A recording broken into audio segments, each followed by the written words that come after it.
ก็จะเข้าลูกขมูลกำบ้านหนองสลิงก็จะเข้าลูกขมูลกำเหมือนละต่อจากบ้านเราฮะนะบ้านเราออกมาเอากับบ้านหนองเข้ามาแรงอันนี้ก็ท่านพระอธิการบัณฑิตท่านพระอธิการบัณฑิตปันทิตะพรหมวังโสแล้วก็พ่อหลวงแนนประสิทธิ์พ่อหลวงแนนประสิทธิ์กิตติกิจอันนี้ก็พ่อหลวงแนนเหมือนกันนะ พ่อหลวงแนนประสิทธิ์กิตติกิจเปิ้นก็ขอแจ้งข่าวมากำเนิดจะเข้ากรรมตั้งแต่วันที่20ถึงวันที่24ก็4 วัน 4 คืนฝ่ายจะไปเป็นเจ้าภาพน้ำปันนะฝ่ายจะไปเจ้าภาพกันเตศไปปูจากันเตศกันทำอย่างต่างๆก็ติดต่อที่ท่านบัณฑิตแล้วก็พ่อหลวงนานประสิทธิ์กิตติกิจเนอะอันนี้ก็2 งานที่ได้ประชาสัมพันธ์ไปศรัทธาญาติโยมเฮ้ยก็เหลือแถม16 วันจะถึงปีใหม่แหมแล้วศรัทธาญาติโยมจะได้แก่กันทำปีงแล้วนะจะได้แก่กันไปทำปีงแล้วไม่อยากแก่แต่เราก็ต้องแก่ไม่อยากเจ็บเราก็ต้องเจ็บไม่อยากตายเมื่อถึงเวลามันก็ต้องไปญาติโยมจะเอาอะไรแน่นอนกับชีวิตเอากินเอี่ยวก็เนี่ยฮะปีโดยเฉพาะปีใหม่วันที่20ปลายเพื่อจะกด7 วันอันตรายแล้วนะบัดเดี๋ยวนี้น่าจะเป็น10 วันอันตรายแล้วแต่ก่อนนี้7 วันอันตรายแต่บัดเดี๋ยวนี้เป็น10 วันอันตรายศรัทธาญาติโยมระวังเนอะออกไปก็ระมัดระวังกินเหล้าเมายาหมวกกันน็อกอย่างต่างๆนี่นะประคาดเข็มขัดถ้ารถยนต์ก็ต้องใส่เข็มขัดนิรภัยมอเตอร์ไซค์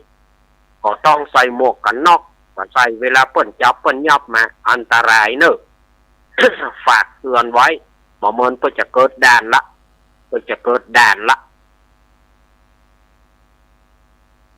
มาปะก่อนวันนี้แล้วอาตมาภาพบ่ฮื้อเป็นการเสียเวลาอาตมาจะได้นำเอาชาดกนิทานเป็นนิทานธรรมมาเล่าให้กับศรัทธาญาติโยมทั้งหลายได้ฟังเป็นธรรมวัตรพื้นเมืองเนาะเอาเป็นนิทานธรรมแต่อาตมาบ่ได้เทศแต่เอามาเล่าให้ศรัทธาญาติโยมได้ฟังกันเป็นธรรมะพื้นเมืองมรดกธรรมกำเมืองในเรื่องใจ3 บทยิง3 ผัวเรื่องใจ3 บทยิง3 ผัวมีความหมายว่าอย่างไรเนี่ยศรัทธาญาติโยมอาตมาจะได้เล่านิทานให้กับศรัทธาญาติโยมได้ฟังนะฟังแล้วจะไปโคดไปเกลียดเนออันเรื่องนี้มาจากนิทานธรรมมาจากธรรมะพื้นเมืองอาตมาก็ได้เอามาเล่าเพื่อเป็นคติเตือนอกเตือนใจให้ศรัทธาญาติโยมได้ฟังกันบ่ได้เนาะเราต้องเข้าใจกันก่อนว่าฟังแล้วบ่โคดบ่เกลียดคือกันนะ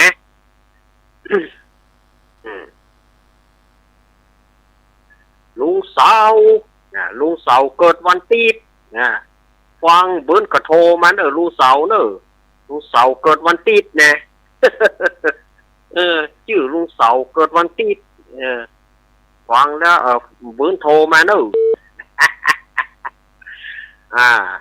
ป่าเล่นลุงเสาเนาะ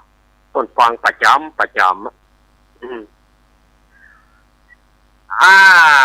ต่อไปก็ฟังนิทานเนาะเรื่องใจ3 บทยิง3 ผัวมันเป็นจะใดใจ3 บทนี่ก็คือว่าคนที่บวชมาแล้ว3 เตื้อเป็นตุมาแล้ว3 เตื้ออีกเนาะเป็นนาน3 เตื้ออีกเนาะอันเนี้ยเพราะว่าใจ3 บทคือมันเข้าเป๊กอุปสมบท3 เตื้อเนี่ย อันนี้เปิ้นว่าใจ3 โบสถ์ส่วนว่าไม่ยิง3 ผัวก็คือผ่านการมีสามีมาแล้ว3 คนกำลังจะได้คนที่4อันเนี้ยเรื่องของมันเนาะเขามาฟังเรื่องกันเลยยื่นเยอะไปกับเวลาจะไหลก้นไปติ๊กเรื่องใจ3 โบสถ์ยิง3 ผัวเนี่ยมีในสมัยเมื่อพระพุทธเจ้าของเราเปิ้นได้ถือกำเนิดเกิดในตระกูลหนึ่งสมัยนั้นพระพุทธเจ้าของเรานี่นะได้เกิดในตระกูลหนึ่งแต่ก่อนที่พระพุทธเจ้าเปิ้นจะได้เล่าเรื่องนี้เปิ้นก็มีอู้กันทุกเจ้าทั้งหลายก็ได้ปรึกษากันทุกเจ้าทั้งหลายก็ไปนั่งอยู่โรงธรรมสภาหรือว่าธรรมศาลาทุกเจ้าทั้งหลายก็ปากันไปนั่งธรรมศาลาแล้วก็มาปรึกษาหารือมาอู้กันว่าอาวุโสท่านทั้งหลายพระเทวทัตกับนางจิมจามานวิกาเป็นจะได้ว่าบ่เคารพพระพุทธเจ้าเป็นจะได้ปองกะเนก็จะฆ่าพุทธเจ้านางจิมจามานวิกาก็จ้องจะทำลายพุทธเจ้าพระเทวทัตก็ปองจะฆ่าพุทธเจ้าเขาตึงสองนี่อย่างบดีฮะก็เลยอู้กันมาตุเจ้านะก็นั่นนะผมก็ว่านะท่านเฮ้ยนี่นะตุเจ้าตั้งหลายก็มาปรึกษาหารือกันครั้งนั้นองค์สมเด็จพระสัมมาสัมพุทธเจ้าเปิ้นก็พักผ่อนอิริยาบถในพระคันธกุฏิได้ยินเสียงตุเจ้าอู้กันเปล่งป้อยพระพุทธเจ้าหันว่าเวลานี้สมควรที่จะได้เทศโปรดภิกษุทั้งหลายและประชาทั้งหลายพุทธบริษัทจำกัดมหาชนทั้งหลายคือได้ฟังกันพระพุทธเจ้าก็เลยเสด็จลงจากพระคันธกุฏิแล้วก็ไปนั่งบนอาสนะบนแต่งเกี้ยวทุกเจ้าทั้งหลายก็เงียบปากันอภิวันปากันนบนอบปากันกราบพุทธเจ้า3 ครั้งแล้วก็อยู่อาการในสงบองค์สมเด็จพระสัมมาสัมพุทธเจ้าก็เลยถามว่าทุกเจ้าทั้งหลายตะกี้ท่านเขาอู้กันเรื่องอย่างแฮเป็นจะได้ว่าหันเฮามาแล้วเนี่ยใดดักกันไปเหียเนี่ยบอกอู้ทีนี้ที่เจ้าก็ขี้ข้างกันไปมาคอยว่าก่อนตะกี้ยามนั้นก็ตู้เจ้ารูปหนึ่งภิกษุรูปหนึ่งตู้เจ้ารูปหนึ่งนะก็โยกมือวันตาพันเตภควาข้าแต่องค์สมเด็จพระสัมมาสัมพุทธเจ้ากับผมเขาได้มาอู้กันว่าพระเทวทัตกับนางจิมจามานวิกาแน่ก็จะฆ่าพระองค์ทั้งที่พระองค์เนี่ยเป็นครูแก่โลกทั้ง3เขาตึง2 คนเนี่ยบอกเคารพนับถือนางจิมจามานวิกาก็จ้องทำลายพระองค์พระเทวทัตก็ปองจะฆ่าพระองค์เขามูนี้อย่างบดีแต่บดีว่าเจ้ากับผมทั้งหลายก็มาอู้กันในเรื่องนี้พระพุทธเจ้าฆ่าเมื่อนั้นพระพุทธเจ้าก็เลยได้เปิ้นก็เลยไขเข้าอุบเกี้ยวนะก็คือเปิดปากก็คือปากอู้นั่นนะเนาะปากตู้เจ้าตั้งหลายเอ้ยอ่านว่าเทวทัตกับนางจิมจามานวิกาแน่จะฆ่าเฮานะมันบ่ใจมีจัดนี้จัดก่อนแม้แต่จัดก่อนเนี่ยเทวทัตก็เป็นเพื่อนกับเฮานางจิมจามานวิกาก็เป็นเมียเฮา แค่เฮาลองใจน้อยเดียวเขาก็หาว่าเฮามีโทษสั่งให้เฮาปาเฮาเข้าเฝ้าเจ้าเหนือหัวแล้วเจ้าเหนือหัวก็สั่งเอาเฮาไปฆ่าแต่บุญเฮายังมีอยู่ที่เฮาบ่ตายพุทธเจ้าเปิดกระเล่ามาอย่างนี้แล้วเปิ่นก็นิ่ง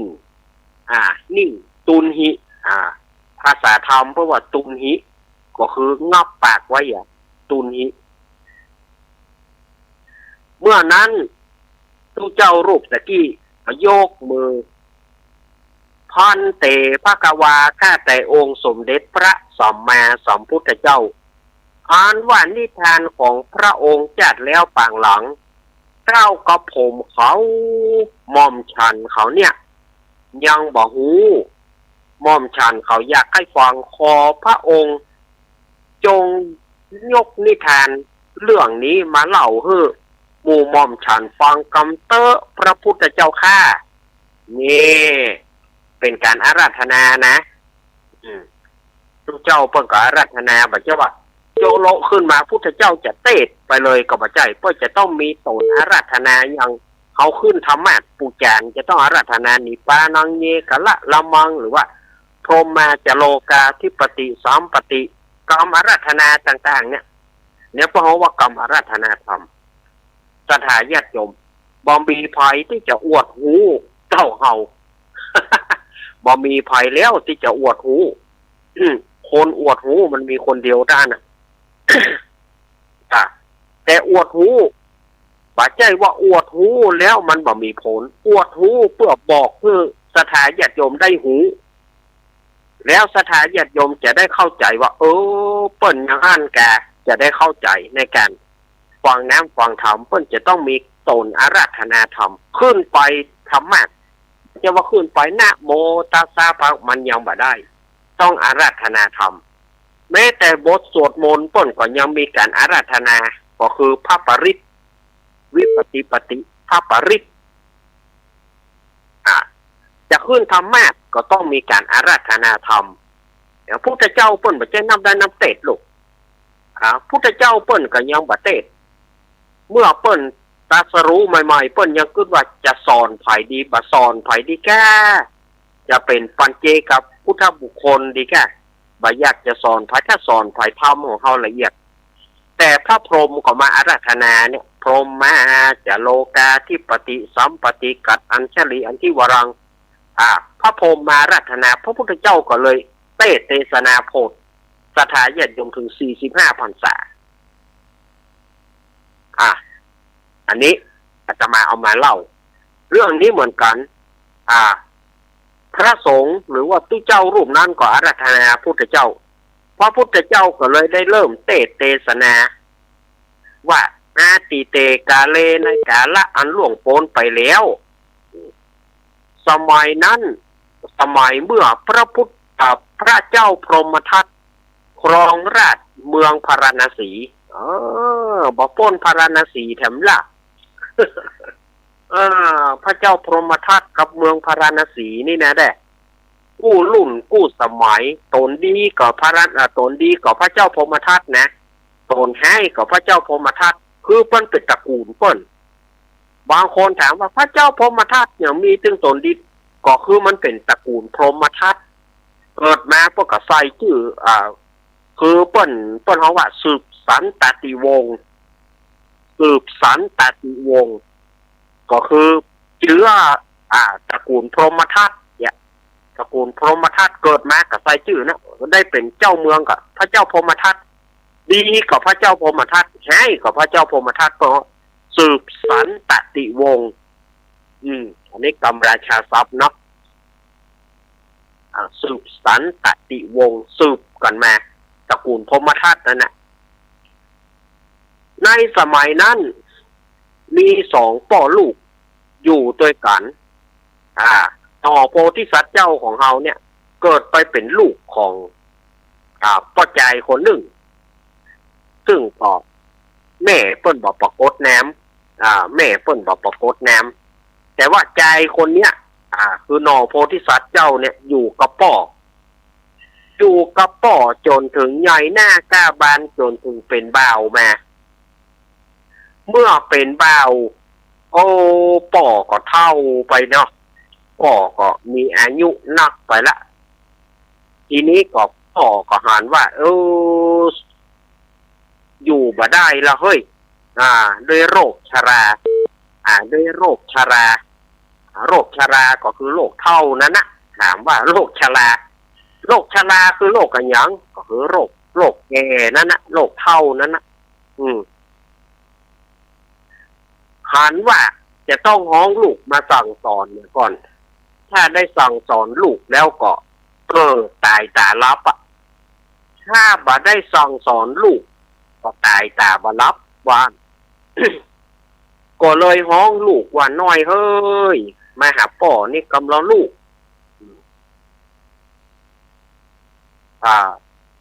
ลูกเปิ้นก็นอโพธิสัตว์เจ้านี่นะก็เข้าไปหาว่าป่อ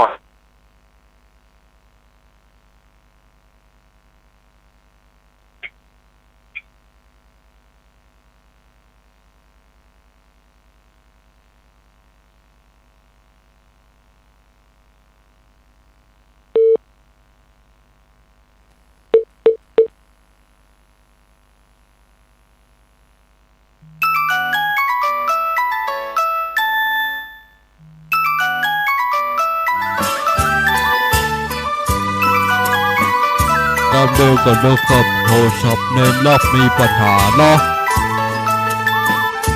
นิมนต์ครูบาลักต่อได้เลยครับผม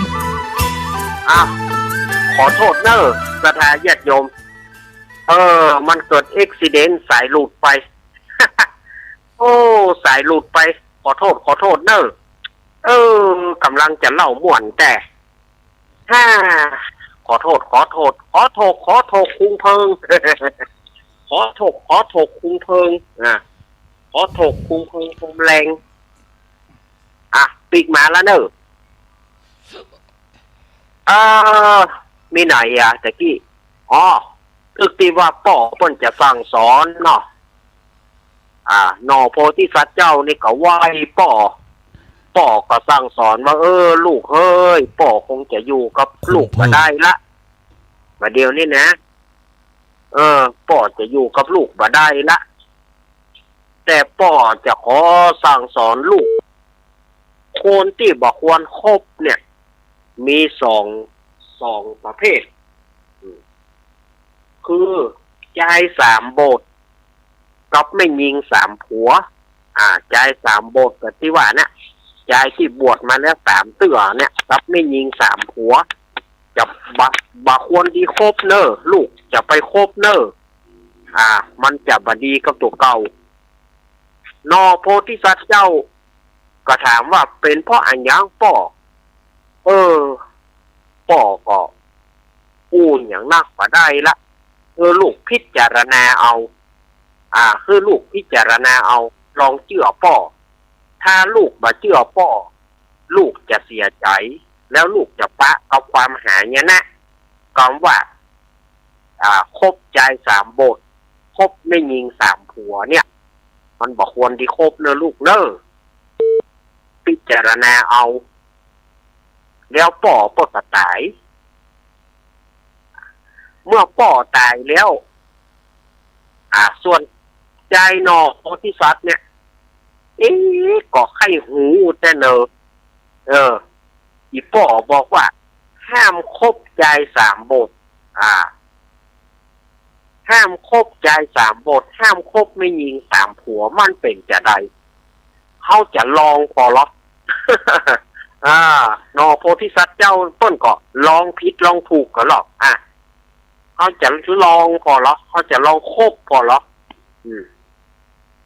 ก็ไปคบใจ3 โบสถ์ไอ้นาน3 เตื้อนี่นะไปคบไอ้นาน3 เตื้อเนี่ย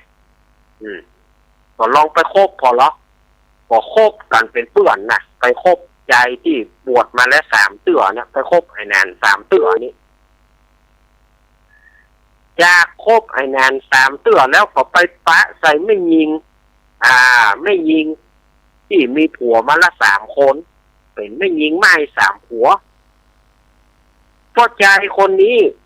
ก็เลยไปคบกันแล้วก็ไปได้ไม่ยิงคนนั้นเป็นเมียกลายเป็นผัวคนที่สี่กลายไม่ยิงไม่สามผัวเนี่ยก็เลยคู่กันก็เลยตกลงแต่งงานกันได้ แต่งงานกันก็เลยได้เป็นผัวคนที่สี่เพราะว่าพ่อใจคนเนี้ยนอโพธิสัตว์เจ้าไข้หูลูกมันเป็นอย่างไรอีป่อสั่งไว้เขาต้องหูสาเหตุกันอย่างถึงมาได้ คบกันฝ่ายว่าก็ใจคนซ้ำว่าบอกว่าไอ้นานสามเตื้อนี่นะไอ้นานสามเตื้อนี่ก็ไปลักเมาเมียของเปื่อนเหมือนกันไปลักเมาเมียแล้วก็ไปลักเป็นจู้กันนั่นเจ้าเฮ้ยปานานสามเตื้อนี่ก็ไปเป็นจู้ลักเป็นจู้โดยที่พ่อใจนอโพธิสัตว์เจ้าเนี่ยบอกหูว่าเมียมีจู้มีอยู่วันหนึ่งไอ้นานสามเตื้อนี่นะก็มาเอี่ยวหาทำทีเป็นมาเอี่ยวหาเปื่อนนี่กะหาเปื่อนก็โอ้ดีอกดีใจยกเข้าป่าอาหารกำลังจะกินข้าวกันจะกินข้าวแรงยามนั้นปรากฏว่าเรื่องเกิดขึ้นในวังมีเหตุที่ประคาดคิดเกิดขึ้นในวังในเมืองพาราณสีนะคือสร้อยพระศอของพระเจ้าพรหมทัตหายสร้อยพระศอพระทายาทมสร้อยพระศอก็คือสายคอสร้อยคอ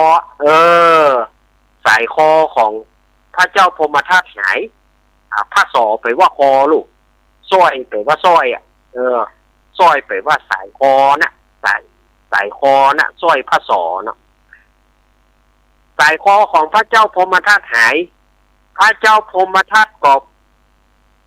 สร้างเพื่อคนทั้งหลายตีก้องห้องเป่าตื่นค่ำตื่นคืนนั่นแหละว่าไผ่เอาสร้อยไปนี่แต่เนาะทีนี้ตั้งในเมืองตั้งในวังก็เสนาอามาตย์ประกาศไปตีกองไปกระจองงองเจ้าข้าเอ้ยนี่นะป่าเดียวนี่ไผ่ลักสร้อยพระศอของเจ้าเหนือหัวสร้อยพระศอเจ้าเหนือหัวหายไผ่ลักไปเอาคืนมาเนอะอย่ากะถ้าคืนมาดีๆมีรางวัลตายลูกเดียวเนาะตั้งการประกาศมาหรอกทีนี้ส่วนพ่อใจนอโพธิสัตว์เนี่ยก็ให้ลองใจตึงเมียตึงเปื่อนว่าเขาจะซื่อสัตย์ต่อตัวแม่งเขาจะซื่อสัตย์กับตัวซื่อบ่ซื่อขณะที่เสนาอามาตย์ประกาศเรื่องสร้อยพระศอของพระเจ้าพรหมทัตหายเนี่ย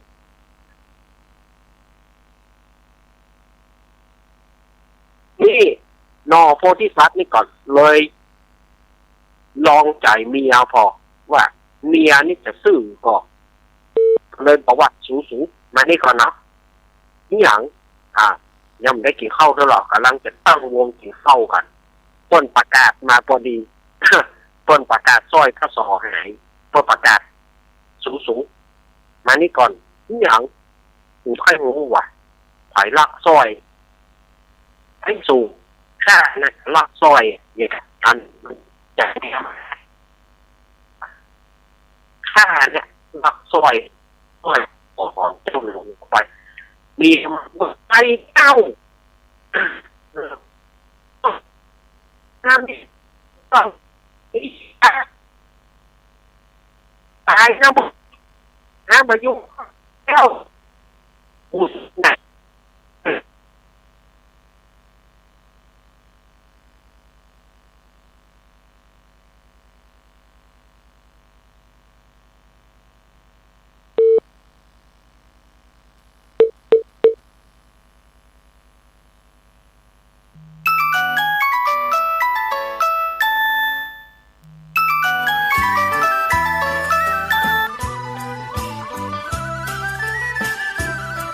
ถูกมาเนอะนี่มันอย่ามาหลุดเหยื่อฮะหนอเล่าไปกับ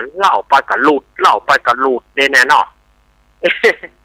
เอามาละเรียบร้อยเดี๋ยวเนาะตั้งท่าใหม่เนาะตั้งท่าใหม่นะตะกี้มันอาจจะสถานญาติโยมอาจจะบอกฟังบัตรนัดเนาะขณะที่ตั้งในเมืองประกาศกายหน้าบ้านผัวมาก็จุผัวมาก็จุสูมานี่ก่อนนะนี่หยังสูให้หูว่าสร้อยพระสอหายเนี่ยไผเอาเลยกะข้าเนี่ยกะเอาข้าเนี่ยไปลอกมาจากกี้นี่ก็ยอมมันสูเลยกะปาเงาหน้าเงาเหรอเมียมันบืนทันทีถ้ามีผัวตุ้งเตือหน้าเซอะหน้าซึงเขานึกว่าได้ผัวลวกไปได้ผัวเงาอีล่ำเหลือไปลากของเจ้าของนายตายนะมึงก็เดี๋ยวจะไปบอกคือทหารมันยอบคิงบาเดียวเนี่ยมาเอาแล้วคนอย่างคิงเนี่ยจะเอาพี่แนนตามโบสพี่แนนตามเตือนี่ดีกว่าว่าแล้วก็ป้ากันไปอันนั่นก็ไอ้เพื่อนเฮ้ยคิงแบบหน้าเหงาเลยเนี่ยไอ้น่ากระสมทบโอ้คิงนี่เหงาละคิงลักต้อยพระสอถึงตายนะคิง5 ขอเมียคิงเนี่ยเนอะแล้วก็5 ขอเสื้อผ้าอาภรณ์5 ขออย่างคิงต่างๆเนี่ยแก้วแหวนแสนสิ่งที่คิงมีเอามาฮือฮารีบผมเปิดไปมดไอ้นาน3 เตือนนี่นะรีบผมเปิดไปส่วนเมียมันก็หล่นออกบ้านไปเกิดทหารขณะที่ทหารเสนาอามาตย์ตีกองห้องเปล่ามาถึงหน้าบ้านมันคำเดียวก่อนทหารเสนาอามาตย์ยุดก่อนยุดนี่หยังใครหูก็ว่าไผลักสร้อยพระสอของเจ้าเหนือหัวมึงหูกะบ่ใจไผผัวข้านะมันเหงามันซ่อหาที่ตายอยู่มันซ่อหาที่ตายมันไปลักสร้อยพระสอของเจ้าเหนือหัวยับมันเลยมายับมันเลยข้าเป็นข้าบอกคือจะฮื้อศีลบนข้าตะใดหรอกทหารก็หูเรื่องกับเอาศีลบนให้มันติ๊กๆได้แล้วยับเลยไอ้เหงาน่ะไอ้หน้าเซอะหน้าซึงน่ะบ้าหน้าหมาหน้าผีน่ะเอามันไปเลยเอามันไปฆ่าคืนนี้เอามันไปเฝ้าเจ้าเหนือหัวคือเจ้าเหนือหัวฆ่ามันคืนนี้เลยเอาไปเลยคนเหงาทีนี้ก็ทหารก็เข้าไปยับกันทหารก็เข้าไปยับยายนอโพธิสัตว์นี้เมื่อทหารเข้าไปยับนอโพธิสัตว์ไอ้เปื่อนน่ะก็บอกคิงมีอย่าเอามาฮื้อหาฮื้อหมดเหลือก้าผ้าสิบติดเนื้อเสื้อติดตัวคิงตาอันน่ะนอกนั้น5 ขอมดขอเปียวเตียวพุ่นขอเปียวเตียวเสื้อพุ่นคิงเอาก้าผ้าตองผ้าเขาม้านุ่งกันแล้วกันนอกนั้นแฮมฮื้อละยืดหัวป่นไปหมดแล้วก็ไปมีความสุขกันมีความสุขกันบนเรือนนั้นนะเล่นจู้กันเป็นผัวเป็นเมียกันไปเลยทหารก็ยับไปเป็นพยานแหละทหารก็ยับเขาทั้ง 2นะไปเป็นพยานเอาไปเข้าเฝ้าพระเจ้าพรหมทัตไปถึงก็ทูลพระเจ้าพรหมทัตว่าไอ้ตัวเนี้ยลักสร้อยพระสอของพระองค์พระเจ้าพรหมทัตซ้ำว่าบ่พิจารณาเมื่อทหารเสนาอามาตย์ทูลว่านอโพธิสัตว์ลัก สร้อยพระสอก็บอกฟังเหตุฟังผลเอาไปตัดหัวเอาไปฆ่าเมื่อคืนนี้บ่มีการไต่สวนกันเอาไปฆ่าคืนนี้เอาออกไปฆ่านอกเมืองบุญยามนั้นมันเป็นเวลาค่ำเสนาอามาตย์ก็ได้นำตัวยายนอโพธิสัตว์เนี่ยเพื่อจะเอาไปฆ่าแต่ต้องเอาออกประตูเอาไปฆ่านอกเมืองยามนั้นไอ้เปื่อนกับไอ้เปื่อนที่ไอ้นาน3 เตือนี่นะบอกเปื่อนเฮ้ยไปดีเตอะชิงหังเหงานี้ไปดีเตอะบอกเฮ้ย ไปดีเจ้าเนอะเปื่อนเนอะเมียคิงหาขอเหียเขาก็นำใจโพธิสัตว์เนี่ยไปที่ประตูตั้งเหนือนายประตูตั้งเหนือก็บอกว่าข้าเปิดประตูมาได้ยามรักษาประตูรปภประตูนะรปภรักษาประตูด้านทิศเหนือก็บอกว่าโอ้ทหารบาเดียวนี้มันเวลาค่ำตามเจ้าเหนือหัวแต่ก่อนมาเปิ้นห้ามเอาคนไปฆ่าในเวลาเมื่อค่ำเมื่อคืนบาเดียวนี้มันเมื่อค่ำเมื่อคืนมันมืดแล้วเปิ้นบ่ฮื้อเอาออกประตูเป็นอย่าได้ค่าก็เปิดบ่ได้ก็คำสั่งเจ้าเหนือหัวนะเจ้าเหนือหัวเนี่ยผิดเป้าประสงค์มันไม่ใช่เวลานี้ที่จะเอาคนไปฆ่ามันผิดประเพณีเจี่ยนปูมอนเจี่ยนกะเจี่ยนยะเปิ้นบอกมาเปิ้นว่าจะไปเอาคนออกไปฆ่าในเวลาค่ำมืดประเด็นนี้เขาเปิดบ่ได้ถ้าจะฮื้อดีขอท่านอามาตย์ไปทูลเจ้าเหนือหัวฮื้อดีๆว่าควรไต่สวนจะเนี่ยอย่างควรพิจารณาควรไต่สวนฮื้อดีก่อนแล้วบ้านจะเสียใจภายหลังนะถ้าบัดสอบสวนกันน่าจะเสียใจภายหลังนะดูหุ่นหันพันแล่นบ่ได้นะจะเอาคนไปฆ่าเนี่ยเกิดเปิ้นบ่ผิดจะเสียใจไปตลอดแจ๊ดนะขอให้ไปถามไปทูลพระเจ้าเหนือหัวคือเจ้าเหนือหัวสอบสวนไอ้พระใจคนนี้ก่อนแล้ววันพุธเมื่อเจ้าถ้ามันผิดแต่ขอกล้วยเอาออกไปฆ่าเวลานี้ข้าเปิดประตูมาได้เขาก็เลยเอาพระใจโพธิสัตว์เนี่ยไปประตูตะวันออกยามเฝ้าประตูตะวันออกก็อู้เหมือนเดียวกันยามเฝ้าประตูตะวันออกก็อู้อย่างเดียวกันเขาก็เลยเอาไปทางใต้ยามเฝ้าประตูทางใต้ก็บอกแล้วก็ขอให้อามาตย์ไปทูลพระเจ้าพรหมทัตขอให้ยับยั้งชั่งใจสอบสวนเนี่ยก่อนบ้านจะเสียใจนะเอาไปตะวันตกก็อู้อย่างเดียวกันแล้วเขาก็เลยนำใจโพธิสัตว์ปิกคืนมาพระเจ้าพรหมทัตก็บอกว่าสูงนี่อย่างบ่เอามันไปฆ่าบอกคือสูเอาไปฆ่าอย่างบ่ไปฆ่ายามนั้นอามาตย์ก็โยกมือขอเดชะพระยามิผลเกล้าฆ่าบาทก็จะเอามันไปฆ่าเหมือนกันแต่ว่าในประตูทุกยามเฝ้าประตูทุกประตูบ่ยอมเปิดประตูเพราะอันหยังก็พระองค์ก็น่าจะรู้ว่าเวลานี้จะเอาคนไปฆ่าในเวลาค่ำมืดมันใช่ประเพณีของในบ้านในเมืองก็เจี้ยนปูมอนเจี้ยนแกะเจี้ยนแยะเขาเปิ้นทำเปิ้นเนี่ยอย่างใดพระองค์ขอพระองค์พิจารณาพอก่อนเตอะโอ้คิงสอนฮะกะนี่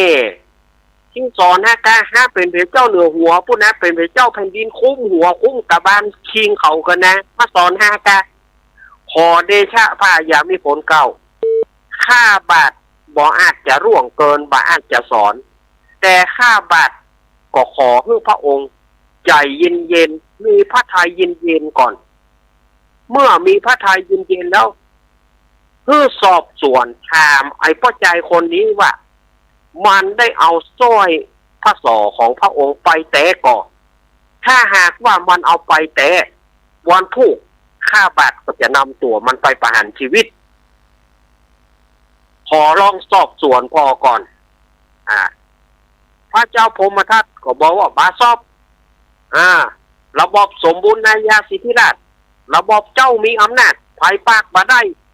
ขอพระองค์ลองถามมันดีๆก่อนเตอะพระเจ้าค่ะถ้าพระองค์จะฟ้อนคอก็จงฟ้อนข้าบาทนี้จงฟ้อนข้าพระองค์นี้ถ ถ้าหากเป็นไปได้ขอใจเย็นๆก่อนแล้วลองถามมันพอถ้าอย่าใดข้าพระองค์จะเอาหัวเป็นประกันถ้าพระใจคนนี้ผิดแต่ข้าพระองค์ก็จะเอามันไปวันพรุ่งวานแล้วพระเจ้าพรหมทัตก็สอบสวนยายโพธิสัตว์ยายโพธิสัตว์ก็ได้โยกมือขอเดชะพระอาญามิผลเกล้าแท้ที่จริงน่ะสร้อยพระศอกของพระองค์ข้าพระองค์บอกหูเอาบอกหูแล้วว่าได้อย่าได้ว่าจริงไปลักเหตุที่ข้าพระองค์บอกอย่างอีก็คือว่าพ่อของข้าพระองค์เนี่ยสั่งไว้ว่าอย่าได้คบชาย3 บทอย่าได้คบหญิง3 ผัวแล้วข้าพระองค์ก็ลองคบชาย3 บทเป็นเปื่อนและได้คบหญิง3 ผัวเป็นเมียมาถึงตอนนี้เวลาช่วงแรกหมด มาถึงช่วงเวลาช่วงแรกหมดเนอะสถาญาติอาตมาจะขอพักคำเดียวเนอะคำเดียวก็เดียวก็ปะอาตมาแต่ใหม่เนอะสถาญาติโยมสาธุชนทั้งหลายก็เดียวก็มาเล่าต่อเนาะสถาญาติโยมจะไปหมุนขึ้นหนีไปไหนเจ้าเนอะก็เดียวก็ปะกันแถมใหม่ขอเจริญพรเดี๋ยวปะกันใหม่เนอะ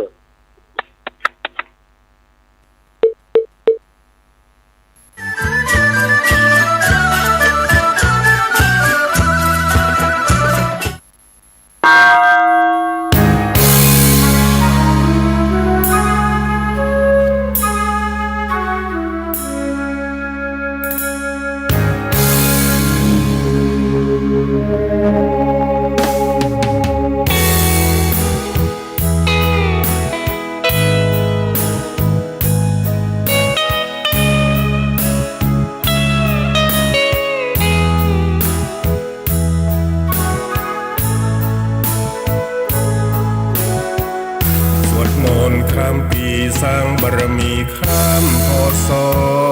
เชิญแม่เชิญพ่อร่วมก่อสร้างบารมีส่งท้ายปีเก่าต้อนรับปีใหม่ปีนี้ขอเชิญน้องพี่มาสร้างความดีร่วมกันชาวพุทธที่ดีไม่มีงมงายด้วยการขวนขวายริเริ่มในสิ่งสร้างสรรค์เบิกฟ้าปีใหม่ให้สุขสดใสทุกวันเชิญมาพบกันเพื่อร่วมสร้างสรรค์ความดี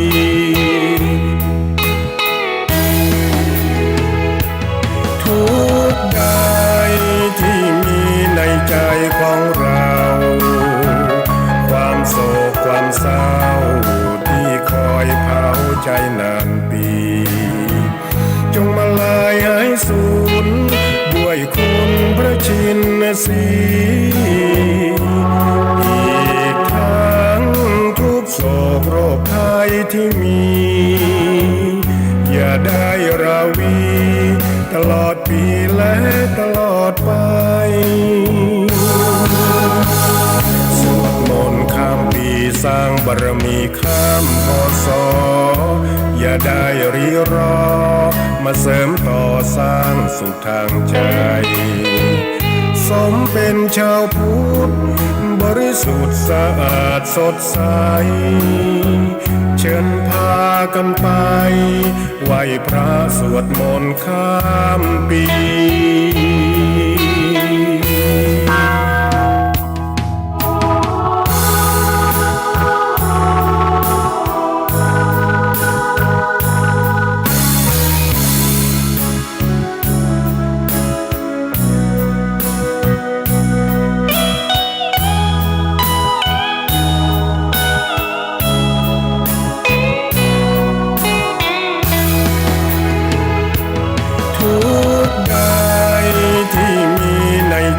ของเราความโศกความเศร้าที่คอยเผาใจนาน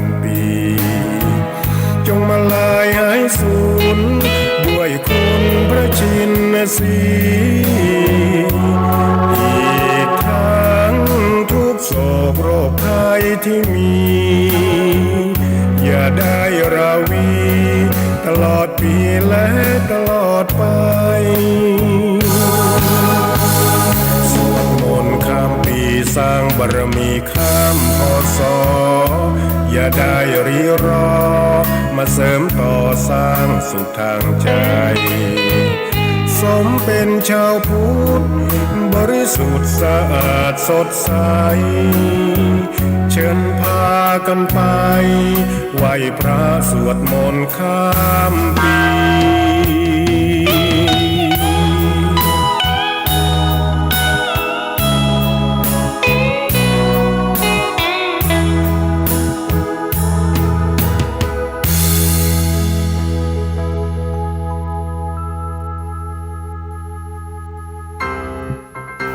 น้องๆหน้าหนาวนี้ไปแอวเหนือเฮาพักที่นี่บ่รีสอร์ทนี้ดีขนาดมีเครื่องทำน้ำอุ่นระบบแก๊สเอาไว้ให้พร้อมแต่ก็ต้องระวังเนอะเครื่องทำน้ำอุ่นระบบแก๊สมีคนตายมาหลายรายแล้วจะอั้นเลยกะอ้ายก็นึกภาพเอากะเปิดเครื่องทำน้ำอุ่นระบบแก๊สในห้องน้ำถ้าบ่มีพัดลมดูดอากาศการหมุนเวียนของออกซิเจนมันจะดีได้จะใดในเมื่อการเผาไหม้บ่สมบูรณ์ก็เกิดการสะสมแก๊สคาร์บอนมอนอกไซด์สูดดมเข้าไปมันจะไปจับกับเม็ดเลือดแดงและทำให้เม็ดเลือดแดงจับกับออกซิเจนได้น้อยลงเมื่อออกซิเจนเข้าไปถึงปอดก็จะย่าให้คลื่นไส้เมาหัวหายใจยากจนถึงขั้นเป็นลมแล้วก็ตายได้โดยเฉพาะคนที่มีโรคประจำตัวเช่นโรคหัวใจโรคเลือดจางหอบหืดถุงลมโป่งพองโรคความดันโลหิตสูงซึ่งจะมีโอกาสสูงกว่าคนอื่นน่ากลัวขนาดเนาะมันก็บ่ถึงขนาดนั้นถ้าหารู้วิธีคือถ้าอาบน้ำด้วยเครื่องทำน้ำอุ่นระบบแก๊สบอดี้อาบเกิน10นาทีจะต้องเปิดพัดลมระบายอากาศหรือให้อากาศถ่ายเทได้ดีอันนี้ก็จะช่วยได้นักถ้าหมู่เฮาแค่หูข้อมูลเพิ่มเติมโทรสอบถามได้ที่กลุ่มสื่อสารความเสี่ยงและพัฒนาพฤติกรรมสุขภาพสำนักงานป้องกันควบคุมโรคที่1เชียงใหม่053-140-774-6หรือสายด่วน1422จนเครียดกินเหล้าจนเครียดกินเหล้าจนเครียดกินเหล้าจนเครียดกินเหล้าจนเครียดกินเหล้าจนเครียดกินเหล้าก็เลยยิ่งก็เลิกสิเหล้าอ่ะ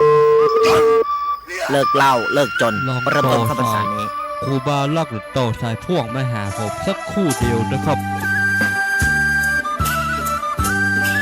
ครูบาลักปาดโยนานเนาะรอสายพ่วงครูบาลักปาดโยนานสักครู่นะครับ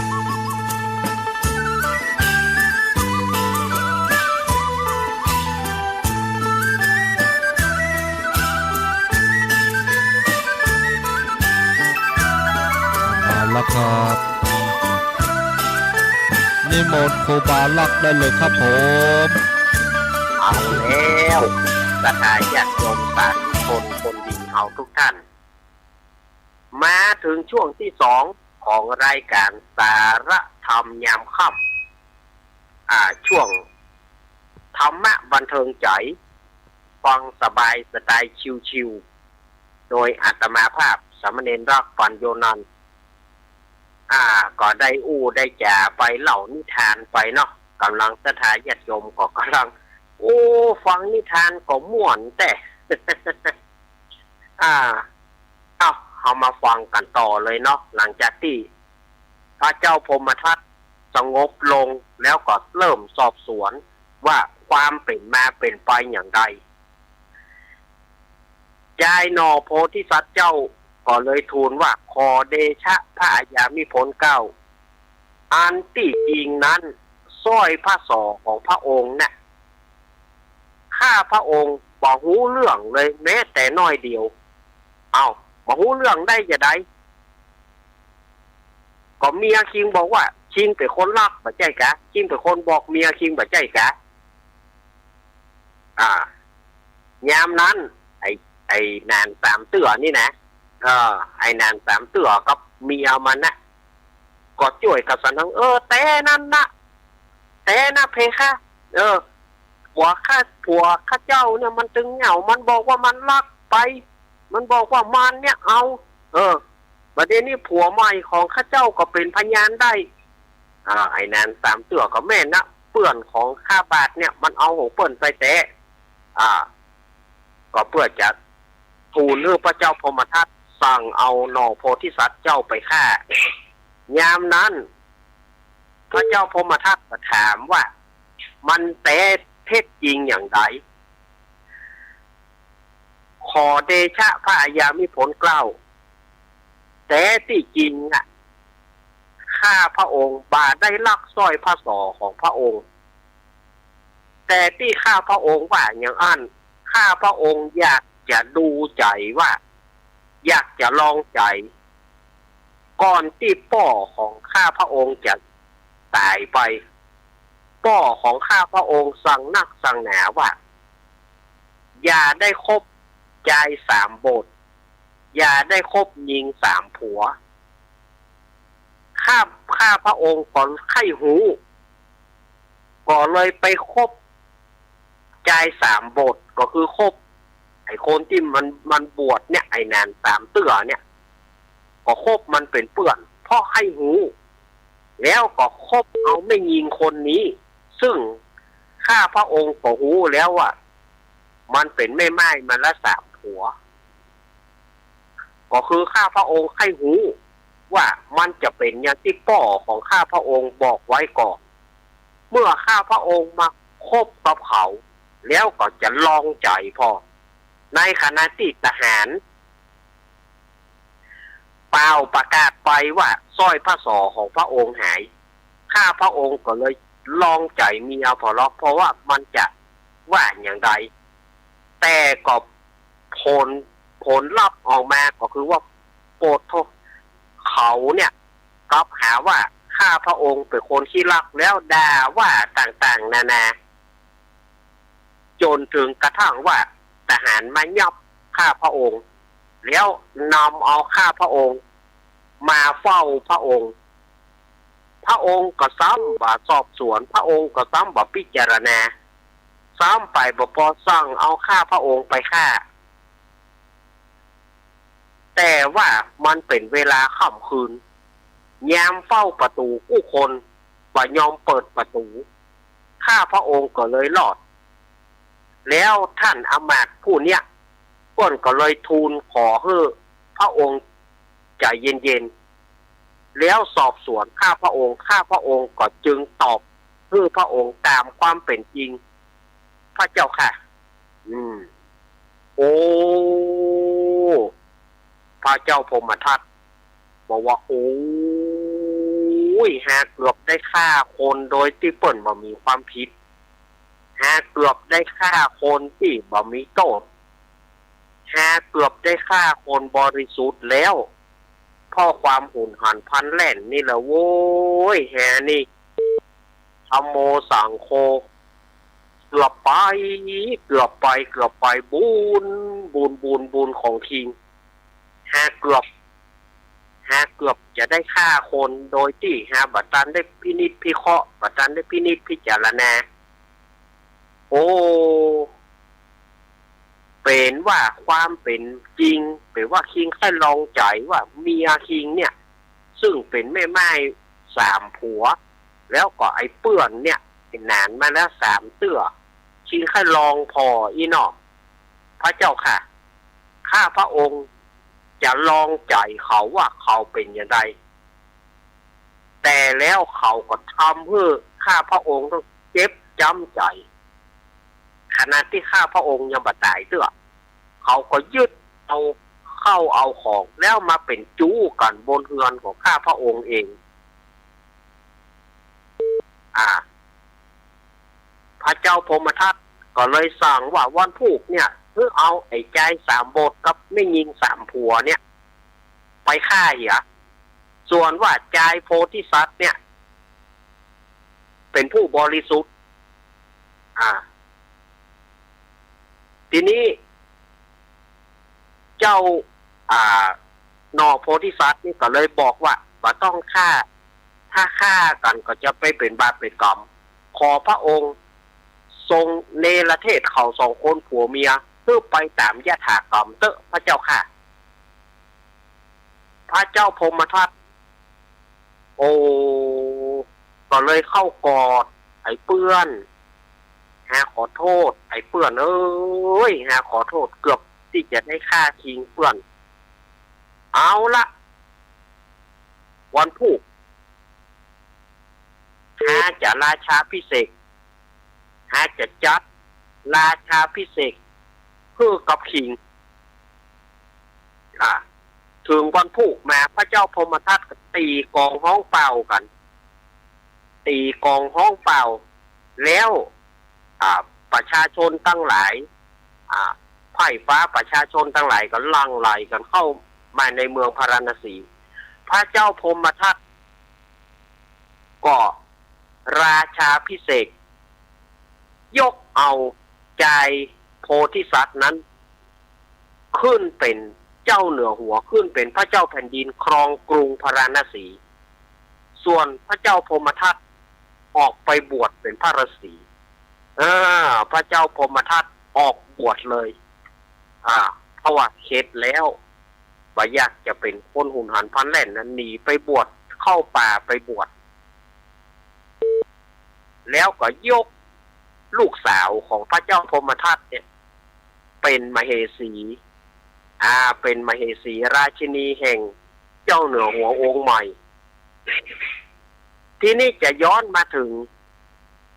ชายสามบทไม่ยิงสามผัวเนี่ยเมื่อถูกไล่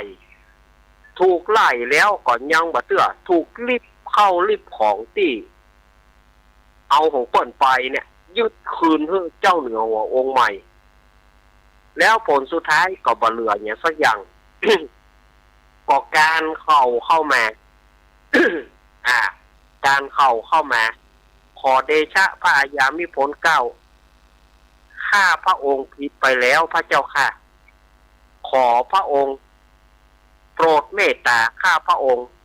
โปรดพระราชทานสิ่งของเพื่อแก่ข้าพระองค์จะเอาไปตั้งตัวจะเอาไปตั้งตัวส่วนว่าเมียเนี่ยไม่ยิงสามผัวนี่นะก็เจ้าปี่เพคะหม่อมฉันขออภัยด้วยเพคะหม่อมฉันผิดไปแล้วเพคะขอหม่อมฉันขอเสด็จปี่หากหม่อมฉันยังเก่ายังหลังหรือว่าจะพระราชทานสิ่งของเพื่อหม่อมฉันไปตั้งรักตั้งตัวอย่างที่แฟนหม่อมฉันว่าก็ได้เพคะยามนั้นพระเจ้าพาราณสีองค์ใหม่ก็เลยบอกว่าเธอตึงสองเฮ้ยเฮาน่ะมาถือโทษโกรธเคืองแต่ว่าเฮาบ่ฮื้อเข้าของต่างๆเฮาบ่ฮื้อเจ้าตึงสองจงไปตามยถากรรมไปตามยถากรรมอย่าให้เฮาต้องเปลี่ยนใจที่จะต้องมาตัดหัวเจ้าทั้งสองแฮมไปเหียไปเลยแล้วเขาทั้งสองนะตึงไอ้นานสามเตื้อตึงไม่ตอนนี้ก็เลยจำเป็นต้องไปเข้าป่าเข้าโดงไปตามยถากรรมของเขาอันนี้ก็คือเป็นเรื่องของ ที่เป็นนิทานที่อาตมานำเอามาเล่าในวันนี้เรื่องชายสามบทได้ยิงสามผัวบางคนอาจจะเข้าใจว่าท่านอาจารย์เอามาเล่าคนที่เปิ้นมีอย่างนั้นแล้วเปิ้นดีก็มีหรอกเปิ้นเปรียบเอาไว้บ่ได้เปิ้นบอกเอาไว้บ่ได้ว่าเปิ้นก็เปิ้นสอนลูกเปิ้นว่าไม่ควรดีคบคนประเภทนี้แล้วปัจจัยคนเนี่ยก็ให้หูเมื่อหูแล้วก็ได้หูก่อนในที่สุดก่อนเนรเทศเขาออกไปตามยถากรรมเขาจะเป็นตายร้ายดีอย่างใดก็บ่หู แล้วก็พระเจ้าพาราณสีองค์ใหม่นี่ก็เลยได้ครองราชในโดยทศพิธราชธรรมเพื่อจำศีลกินทานเมตตาภาวนาจนเสี่ยงอายุไข เมื่อเสี่ยงอายุไขก็เอาวิญญาณไปเกิดในสวรรค์ชั้นดุสิตคือสวรรค์ชั้นที่สี่มีปราสาทสูง15 โยชน์เมื่อพระเอกนางเอกตายทำมันก็จบนิทานมันก็จบพระพุทธเจ้าก็เลยจักจัดเก่าว่าภิกขเวดุราภิกขุทั้งหลายตู้เจ้าทั้งหลายอ่านว่าป่อของนอโพธิสัตว์ก็ได้แก่พระเจ้าสรีสุโธทนะอ่านเป็นป่อของเฮาตถาคตในกาลบัดนี้ส่วนอ่านว่าพระเจ้าพรหมทัตในแก่นั้นก็ได้มาเป็นพระอานนท์ส่วนอ่านว่าอมาตย์คนนั้นก็ได้มาเป็นพระนันทเถระในกาลบัดนี้ส่วนอ่านว่า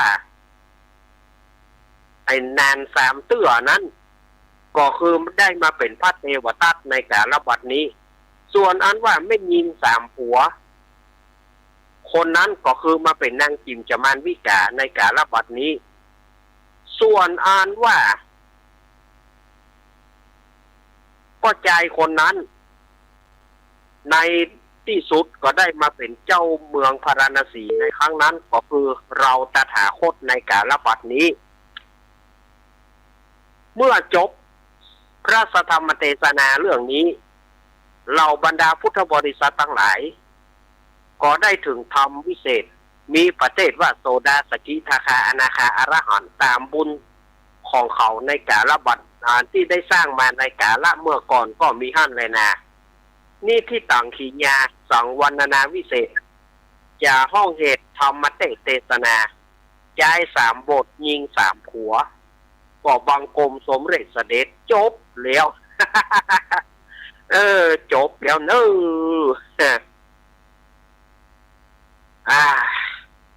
อันเนี้ยเล่านิทานจักแนวกันไปเลยเนาะสถาญาติโยมเป็นนิทานธรรมฟังแล้วก็เป็นคติเตือนอกเตือนใจกันเนาะ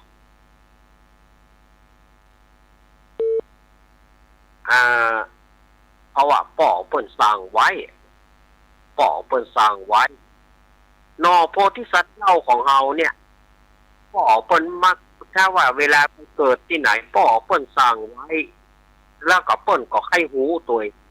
เมื่อเปิ้นไข้หูเนี่ยมันเกิดอย่างขึ้นเนี่ยเปิ้นก็จะดูแล้วว่าอย่างอี้แกบางคนก็บอกว่านอโพธิสัตว์เจ้าเนี่ยอย่างต้องฝืนกำป่อก็คือว่าเปิ้นไข้หูเปิ้นไข้หูว่าสิ่งใดป่อถึงต้องห้ามห้ามแล้วมันมีอย่างใดครบแล้วมันเป็นอย่างไรเปิ้นได้หูแล้วก็คนเฮานี่มันก็ถึงบางอ้อนะสถาญาติโยมคนเฮาเนี่ยบางสิ่งบางอย่างเฮาบ่เข้าใจเนี่ยต่อเมื่อมันมีเหตุเกิดขึ้นกับเฮาก่อนเมื่อมันมีเหตุเกิดขึ้นกับเฮาก็จนถึงบางอ้อถ้าว่าเหตุนั้นบ่เกิดขึ้นกับเฮาก็บ่ถึงบางอ้อนะเปิ้นเฮาว่า4 ตีนยังรู้พลาดนักปราชญ์ยังรู้พลั้งงัวควายก็อย่างมันมี4 ตีนพระเจ้าว่ามันบ่เต้ามันฟังแล้วมันก็เต้าลงเหมือนกันขณะมันมี4 ตีนแม่เหมือนกันแม่มันมี4 ตีนมันโล่นโวยบ่โวยมันก็ผิดพลาดเหมือนกันนาทีกลางมันไปบุบดังบ๊อบอาทีเอากลางไปเล่นกับขี้ดินดังบ๊อบมึงเปิงประวัติ4 ตีนของหูพลาดนักปราชญ์ของหูพังนักปราชญ์ถึงแม้ว่าจะเป็นผู้ที่เก่งแล้วแต่ก็ยังมีจุดบกพร่องมีจุดที่พลั้งอยู่ฉะนั้นเขาจะไปคิดว่าเขาเก่งคนเดียวก็บ่ได้อาตมาฝากไว้เนอะสถาญาติโยมสาธุชนทั้งหลายอาตมาฝากไว้กับสถาญาติโยมว่าอย่าได้ประมาทลาสาอย่าได้ประมาทเล่อเนาะคนเฮานี่มันอย่าตั้งอยู่ในความประมาทพุทธเจ้าเพื่อสอนไว้เสมอว่าอย่าตั้งอยู่ในความประมาทแม้แต่พระพุทธเจ้าของเฮา ก็ยังเปิ้นบ่ได้ลืมนะแต่เปิ้นบ่ได้พิจารณาตอนที่พญานาคไปขอบวชเนาะ พญานาคไปขอบวชพญานาคไปปลอมอย่าพุทธเจ้าของเรานี่นะพญานาคไปปลอมว่าปลอมเป็นคนน่ะคือปลอมเป็นคนไปขอบวชพุทธเจ้าก็หม้อพุทธเจ้าก็เธอจงเป็นภิกษุมาเถิดก็ได้บวชอันนี้เปิ้นบวชเปิ้นว่าเอาว่าบวชโดยเอหิภิกขุอุปสัมปทาโอ้พอบวชได้7 วันเนาะร่างปลอมมันก็กลับกายแหละเขาว่าวันนี้ตู้เจ้าใหม่เนี่ยบอกไปบิณฑบาตก็ไปยื้อพอนะพอต้องนอนบางง่างบางเงง นอนบางง่างบางเงงเอาเลี้ยวโอ้เปว่าหน้าปลอมมาบวชรู้นี่เนี่ยก็เลยไปทูลพุทธเจ้าก็เลยมาแล้วก็ขอให้นาคเนี่ยสิกเสียแต่ว่านาคเนี่ยก็บอกว่าอยากจะสิกอยากจะอยู่พุทธเจ้าบอกว่าเธอเป็นสัตว์เดรัจฉานอยู่บ่ได้เป็นตู้เจ้าบ่ได้เป็นตู้เจ้าบ่ได้ในที่สุดก็ขอให้สิกเมื่อสิกแล้วพระพุทธเจ้าก็เลยยกย่องเขาว่าถ้าเวลาไผ่ที่จะบวชจะต้องเป็นพระนาคก่อนจะต้องนุ่งชุดขาวห่มขาวเป็นนาคก่อนจะยกคืออย่างอี้นาคตนนั้นก็จึงยอมพญานาคตนนั้นก็จึงยอมสิแล้วเวลาที่ไผ่จะบวชก็เลยต้องไปบวชนาคก่อนเนี่ยเปิ้นของป้อนาคนะสถาญาติโยมอันนี้พุทธเจ้าของเขาก็เปิ้นก็อนุญาตเพราะว่าเปิ้นบัดนั้นได้พิจารณาเปิ้นเขานึกว่าเป็นคนน่ะแต่ภายหลังมาเปิ้นก็เลยบอกว่าตั้งแต่นี้ไปคือสวดยัตติจตุถกรรมคือสวดยัตติก่อนคือถามก่อนว่าเป็นสัตว์หรือไม่ที่ถามว่ามนุโสสิอามาพันเตเธอเป็นมนุษย์หรือไม่ปุริโสสิเธอเป็นบุรุษจริงหรือไม่อามาพันเตเป็นบุรุษพระเจ้าค่ะอย่างต่างๆเนี่ยนาที5อามา8นาที5อามา8เพิ่นถามก่อนถามแล้วเพิ่นจะสวดยัตติจตุถกรรมมีการสวดยัตติกรรมพุทธเจ้าก็บอกเอาแล้วเอหิภิกขุอุปสัมปทาเพราะว่ากลัวผิดพลาดอย่างที่ได้บวชคือพญานาค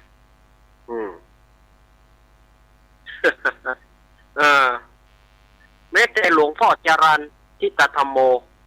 หลวงพ่อจรัญก็มีอันนั้นท่านมหาบุญเอานายชนวนนะเอานายชนวนไปบวชตอนที่ถามกุฏถังนาทีพันเตแปลว่าพระชนวนเนี่ยเป็นขี้ตูดเป็นโรคเรื้อนสุมาเถอะ ว่าเขาปนเกินไปแต่เป็นขี้ตูดเป็นโรคเรื้อนโรคขี้ตูดกุฏถังเนี่ยโรคมือกุดมือหุ้ยสมัยก่อนมีแล้วโรคเรื้อนเนี่ยพระมหาบุญก็นำเอาพระชนวนเนี่ยไปบวชพอเข้าโบสถ์พอถามเนี่ยกุฏถังนาทีพันเตเธอเป็นขี้ตูดกุฏถังเลยไม่ใช่หลวงพ่อจรัญว่า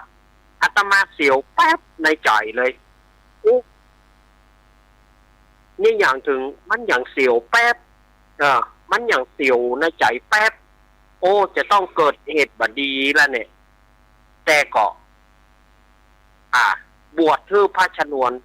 ผลสุดท้ายก็เปลว่าพระชนวนเป็นโรคเรื้อนตู้เจ้าชนวนเป็นโรคเรื้อนก็เลยต่อว่ามหาบุญว่ามหานำคนมาอย่างบาดถามบาท่องย่ำบาดูก่อนมหาบุญก็บอกว่าฮันเขาก็ดีปกตินั่นนี่มีหน้าล่ะพอไปสวดยติพอไปฐานหน้ากับฉันเสียวแป๊บเลยบอกกุฏถังนาทีพันเต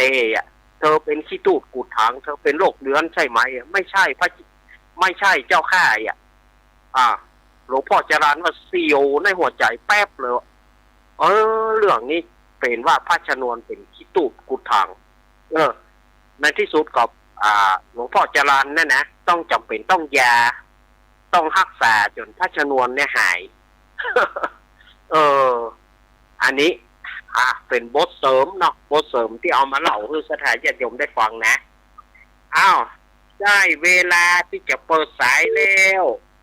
โอ้เดี๋ยวได้เวลาที่จะเปิดสาย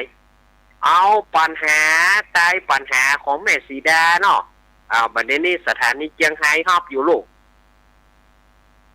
แม่สีดาฝากถามปัญหาว่าขนมทองม้วนเนี่ยขั้นเปิ้นถามว่าณวันปอยหลวงเปิ้นถามว่าขนมทองม้วน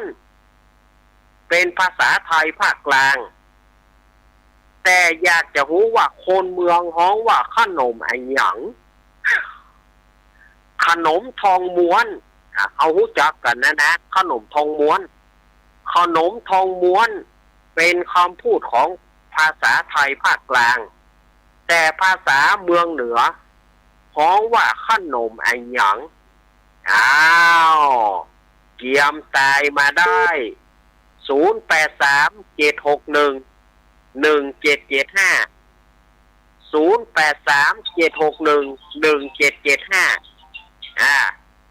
ฟังปัญหาให้ดีเนอะขนมทองม้วน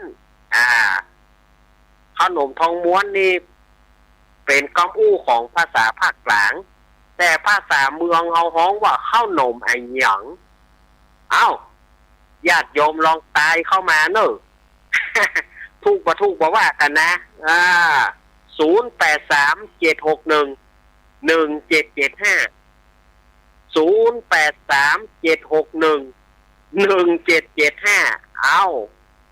ไปจะตายมาปัญหาแม่สีดาคนงามเนอะเวียงป่าเป้า ปากถามมาว่าขนมทองม้วนเป็นเป็นภาษาเป็นคำเรียกของภาษาภาคกลางแต่ภาษาเมืองเหนือเขาฮ้องว่าขนมไอ้หยังมาเลยไว้จะตอบ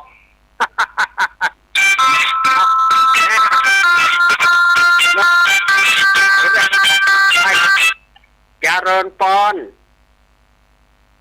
ตามครับชื่อขนมบุรีไอเอกว่าขนมบุรีเนาะครับผมเดาเอาครับไอเอกได้มาละขนมบุรีไอเอกได้มาละไอเอกพะเยาบอกว่าขนมบุรีขนมทองม้วนเป็นคำเรียกของภาษาภาคกลางแต่ภาษาภาคเหนือฮ้องว่าข้าวนมไอ้หยัง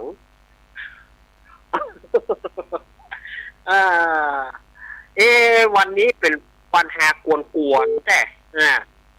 เปิดฝากแม่ เปิดฝากมาอันแต่เจ้านี่เป็นปัญหาของเขาช่วง4 โมงเป็นปัญหาของเขาแต่ว่าอันนี้เป็นปัญหาก็เปิดฝากมาปัญหาแม่สีดาคนงามฝากมา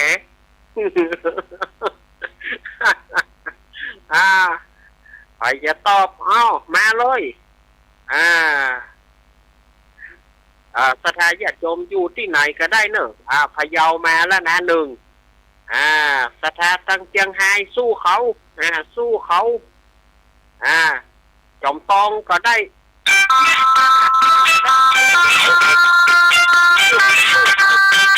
เจริญปอนแม่น้อมแม่น้อมจะตอบปัญหาก็ตอบเลยแม่ขนมปานก็เดี๋ยวก้อยฟังเฉลยเนาะแล้วอยากจะรู้ถ้าได้มันมามีสปอนเซอร์มันมามีสปอนเซอร์แม่น้องเหยแม่น้องเพิ่มจะเป็นอย่างชอบแม่สุกเกี้ยวแก อมเพิ่นจะเป็นอย่างหรอกยินดีเนอะแม่น้อมเนอะ เจ้า ว่าเขาได้หม้อน้ำยาประเดี๋ยวเปิ้นบอกป้านไรไม่เหยเมื่อก่อนเปิ้นป้านกับประเดี๋ยวนี่คนป้านมันเท่ากับไปหมดแล้วคนใดก็บอกป้านแล้วไม่เหยว่าลูกแต่ละดะเดะจ้าเด้กับไปหมดแล้วอันหม้อน้ำยานะคนป้านมันบ่ลูกไปอย่าแล้วถ้าว่าป้านลูกนี่จะสั่งป้านแล้วเอาหม้อเพื่อไม่น้อมคนป้านมันบ่ลูกเลยไม่เหย นี่2 ลายที่ตอบมาขนมปันแต่มันยังบ่ถูกเตะเตื้อเนอะแม่น้อมนี่เกือบไปแล้วนะแต่มันยังบ่เตะเตื้อ ขนมทองม้วนเป็นคำเรียกของภาษาภาคกลางแต่ภาษากำเมืองของว่าขนมอย่างแม่เพนตอบสิแม่เพนลองตอบมาแล้วแม่เพนของหมู่เดียวกันแน่นอน ไหนก็ได้มาสถาญาติโยมไหนก็ได้โทรเข้ามาตอบปัญหากันเล่นๆฝึกสมองกันระหว่างพะเยากับท่าช้างเนี่ยพะเยาฝ่ายแดงท่าช้างฝ่ายน้ำเงินใครจะชนะ เล่นอย่างปตีมวยได้อย่างปอยหลวงวัดอาตมาวันนั้นนะกะปอยหลวงวัดอาตมาวันนั้นป้อนานเจสีป้อนานเจสีไปก่อนเนาะป้อนานเจสีฝ่ายแดงอาจารย์พงเทพวัดหลวงลำพูนฝ่ายน้ำเงินปรากฏว่าเสียงดีทั้งคู่ก็เลยคือเสมอกันไผ่บะเรือไผ่เสียงป้อนานเจสีก็ม่วนเสียงอาจารย์พงเทพก็ม่วนก็เลยว่าเอาเสมอกันไปเหรอเนาะ ป้อนานเจสีทีวีเพื่อคุณจะมีไผ่ตอบก่อนนี่0837611775มีข้อ1 2 3บ่มีจะเฉลยแล้วเด้อคำตอบที่ถูกต้องขนมทองม้วน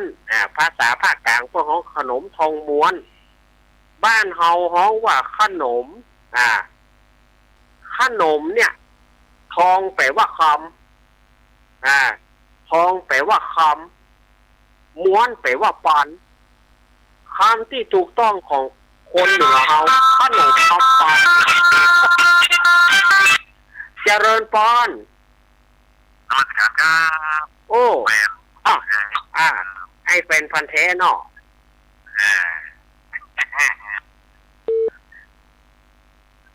วันนี้เนาะครับวันนี้นะครับอะไร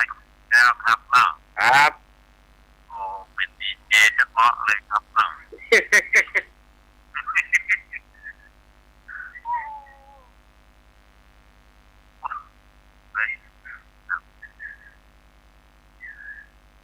เอาไหมเข้าใจนะครับขอบคุณเนอร์ไอ้เนอร์ขอบคุณไอ้แฟนพันธุ์แท้เนอร์คำตอบที่ถูกต้องนะขนมคำปันทองแปลว่าคำม้วนแปลว่าปันแล้วตู้ลุงหลวงปู่ดอยเปิ้นสงสัยว่าขนมคำปันกิ้งอุ่นหลุน ขนมทองม้วนนี่นะหลวงปู่ดอยว่าขนมคำปันกิ้งอุ่นหลุนปัดท่อ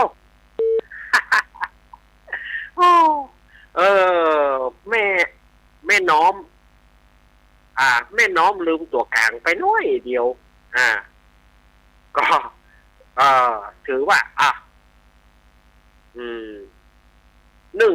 คือแม่น้อม2 คะแนนคือแม่น้อม2 คะแนนเนอะ2 คะแนนนี่อาตมาจะเอาเป็นปัจจัยเวลาเพิ่นมีการมีงานอาตมาจะเอาปัจจัยนี่ทำบุญเนอะแม่น้อมเนอะ 2 คะแนนนี่นะ2 คะแนนอาตมาจะเอาปัจจัยที่เนี่ยอาตมาจะทำบุญมันวิทย์ไปหน่อยก็ถือว่าคือ2 คะแนนก็แล้วกันสถาญาติโยมสาธุชนทั้งหลายเล่นกันไปอู้กันไปเนาะปัญหาแม่สีดาเปิ้นฝากมาเขาเปิ้นฝากมาแค่เฮาก็มีปัญหาอันใด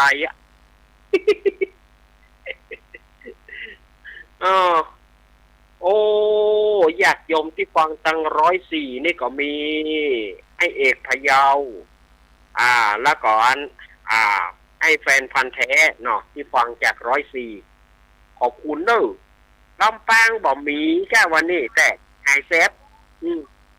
แม่สีกูลแม่สีกูลตันทุระบ้านหนองร่องตำบลอย่างก็แม่สีกูลอำเภอเมียงจังหวัดลำปางบ้านหนองร่องตำบลบ้านเป้าอำเภอเมียงแม่สีกูลแม่กองแรงเกิดเมื่อค่ำดกแม่กองแรงเกิดเมื่อค่ำมีไหนกันหมดแม่สมบูรณ์บ้านไร่ศรีลาทองแม่อย่างก็แม่เกี้ยว100%แม่ก็ว่าฮับได้แม่พิสมัยพ่อบุญธรรมพ่อบุญธรรมก็เติงแหอยู่เนอะพ่อบุญธรรมสังคำฟันวันนั้นปะกันนึกว่าเปิ้นสบายเปิ้นก็บอกว่าสบายอยู่แต่มันบ่ได้โทรเป็นหยังพ่อบุญธรรมก็ปะกันละ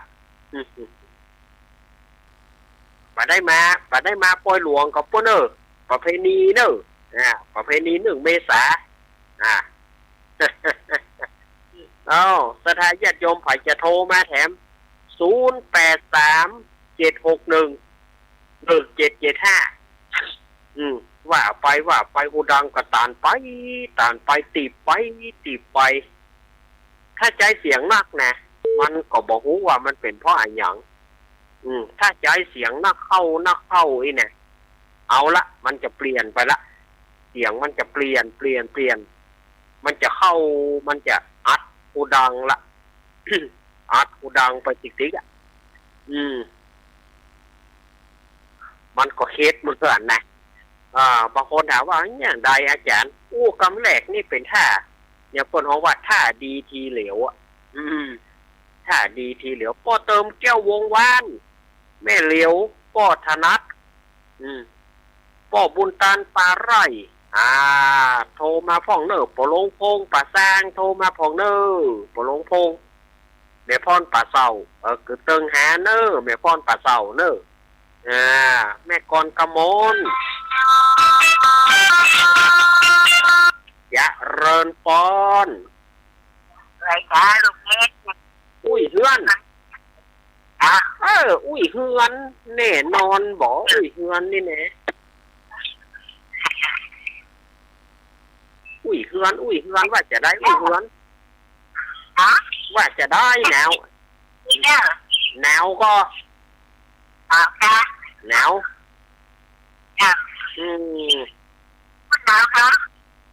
มันอย่างใดมันบอกปอแนวตะใดนะ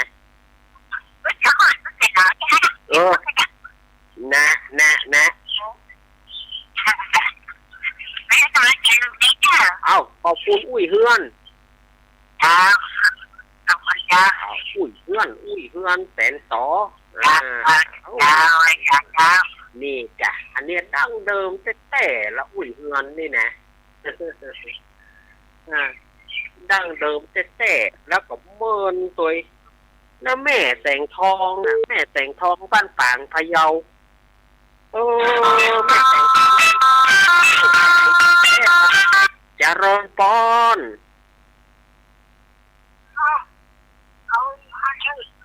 นะมันห้อนก่อนนั่นนะยายพรห้อนแต่ละก่อนเนี่ยแน่ๆทุกได้เปิดเอตัวบัดเดี๋ยวเนี่ยมันห้อนเกินน่ะ ไม่ใช่ครับคุณพี่ บอกเปิดเองก็บ่ได้มันห้อนน่ะวันเนี้ยมันรู้สึกว่ามันอบอ้าวมันอวมนะ คุณจะยกอ่ะ นะว่าเข้า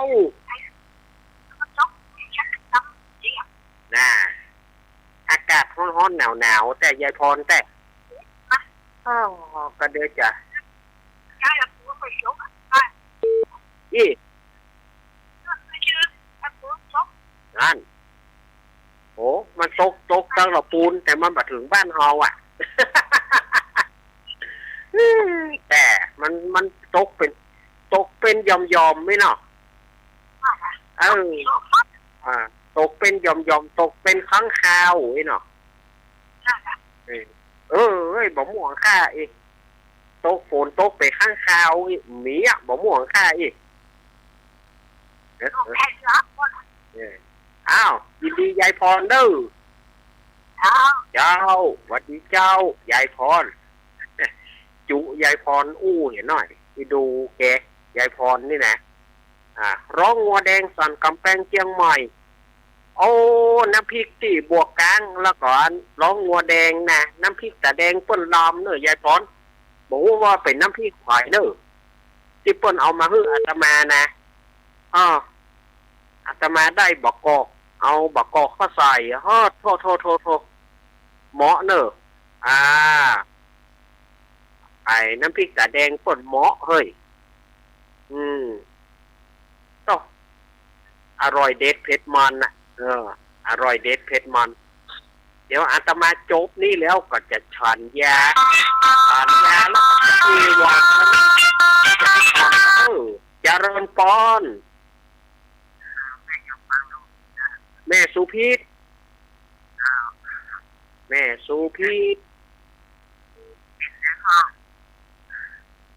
ฮะสบายดีแม่ก็ย้อนนะแม่เฮ้ยบุ๊ดก็บอกสบายก็เนี่ยวันนั้นก็จะจัดรายการนั้นแนวจัดบรรลุสกาววันอาทิตย์ที่ผ่านมา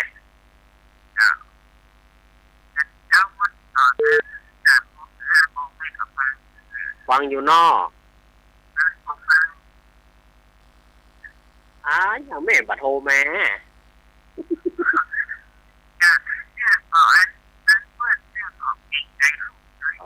เก่งใจเนาะเปิดโอกาสให้โทรลูกแม่วัด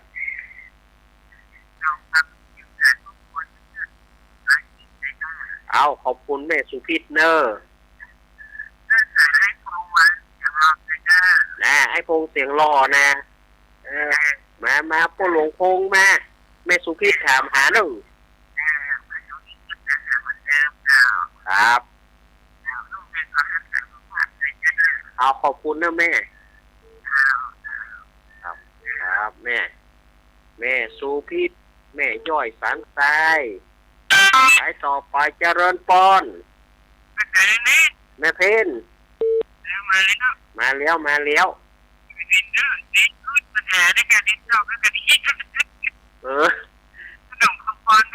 ขนมคอมปอน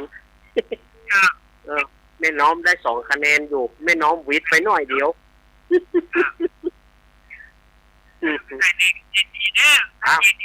ขอบคุณเนอะแม่เพนขอบคุณเนอะโอ้ไปกำลังใจให้เนอะอย่าหักโหมเนอะครับจะไปหักโหมเนอะมาให้บดีก็ปอนหลังปวดเอวเจริญปอน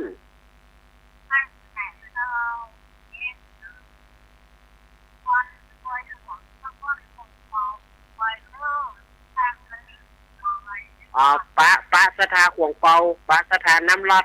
สถานน้ำรัดที่เปิ้นเอาเปิ้นเอาวัน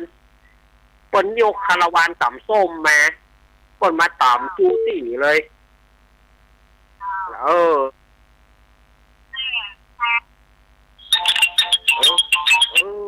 ตายละสถานเย็ดยงเหมยเดี๋ยวเนอะบอกพอ8ของพวกเก่าอันเดี๋ยวเนอะอาตมาจะเทียบแบตเตอรี่กำเดียวเพราะว่าอันโทรศัพท์บัดเดียวนี่มันก็ยุ่งนะมันบัดเตือนเฮาหอกไม่เหลียวสุมาเนอะเดี๋ยวโทรมาใหม่นึงไม่เหลียวเนอะ แม่เหลียวควงเฝ้าเอ้ยมันจะมดมันก็บ่ได้บอกคือเฮาไว้ล่วงหน้านะอันโทรศัพท์นี่แน่มันบ่เตือนเดี๋ยวจะไปเซาะซื้อเห็นสักเครื่องกันนี่คนมีสตางค์กันนะมีสตางค์จะไปเซาะซื้อสักเครื่องที่มันเตือนมันบอกเวลาแบตจะหมดแล้วเนอะอีน่ะเนาะมันเตือนคือเฮาอีน่ะอย่าแขวนหน่อยอันมันเตือนนี่มันยุ่งเฮ้ยมีเวลามันจะเตือนมันจึงมีหรอติดเนี่ยเวลามันจะมดนะครับมันก็เตือนเฮาติดอันนี้มันบอกว่าอย่างใดมดก็มดแน่ซื่อเฮาก็บ่ได้พอเฮาก็มาพอกับไอ้ตัวที่เอาออกอากาศไม่เหลียวโทรมาใหม่0837611775ตะกี้แบตมันหมดไม่เหลียวมาละเนอะไม่เหลียวมาใหม่เนอะสุมาเตอะตานโทรมาใหม่เนอะไม่เหลียวควงเป้าควงเป้าวันนั้นปล่อยหลวงก็เปิ้นมาอย่างนักอย่างหนาโดยเฉพาะคาราวานจอมตองโอ้โหจอมตองควงเป้าน้ำลัดเนี่ยมากันเปิ้นยกคาราวานตำส้มตำส้มเปิ้นล้ำตำส้มเปิ้นล้ำแล้วก็ศรัทธาญาติโยมก็อุดหนุนกันอุ่นหน้าฝาข้างวันนั้นอีสานคนอีสานก็ตำนะไม่ตื่นคนบ้านเนี่ยนะตำประชันกับจอมตองของไผ่จะลามไม่หรอของจอมตองมดโกกของแม่บ้านจอมตองมดลึงของไม่ตื่นว่าโอ้ยมือเขาตกไม่ตื่นว่ามือไม่ตื่นตกไปได้บาตกไอ้เนาะไม่ตื่นตู้เข้าไปไกลเนาะคนละเม็ดอะไรดีๆใส่เข้าไปเนาะสู้เข้าไปอย่าท้อถอยเนอะเปิดตึกกินนี่เนาะบอกไม่ตื่นนะไม่ตื่นว่าโอ้ฝีมือไม่ตื่นตกไปแล้วเฮ้ยการจอมตองไปการก็ได้ตัวไปคือการกะลูกอีสานนะตัวเจริญพรแม่เหลียวครับ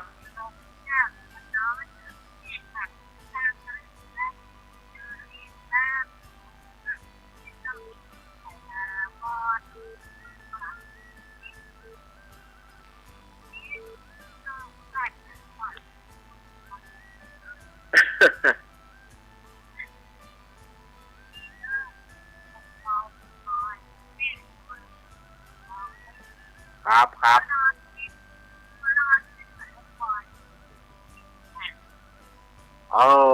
ปอถนัดวันแข้งขาป้นบดีอะหม้อโอ้ยค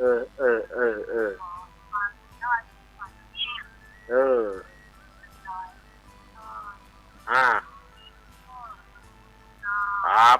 ยินดีไม่เหลียวเนอะอีกสถานญาติโยมโทรก็เข้ามาอย่างเงี้ยเลี้ยวใจดีโทรก่อนเข้ามาเนาะอาตมาภาพยินดีที่ต้อนรับสถานญาติโยมแต่ถ้าว่าเกรงใจอย่าไปเกรงใจอาตมาเปิดโอกาสเธออยู่ละเปิดโอกาสเธอโทรอยู่ละแม่สุพิษหนึ่งในทีมงานธรรมะขายเครียดแม่สุพิษแม่บุญก็แม่บุญในหายแซบไปเลยนะแม่บุญนะแม่ก้อนอยู่ที่ไหนแม่ก้อนทราบแล้วเปลี่ยน กำนันนุ่งอีตัวครับ ลุงนุยพวกกำนันเด้อเนอะลุงนุยผู้ช่วยสมนึกโดย ผู้ช่วยสมนึก เจริญปอน นมัสการแฟนพันธุ์แท้ครับชอบก็ ปัจจัยแฟนพันธุ์เทเพื่อนทั้งก่อนอย่า กินผักต้มนี่ต้องมาอำเภอแม่ริมครับเนาะ คนแม่ริมเนาะ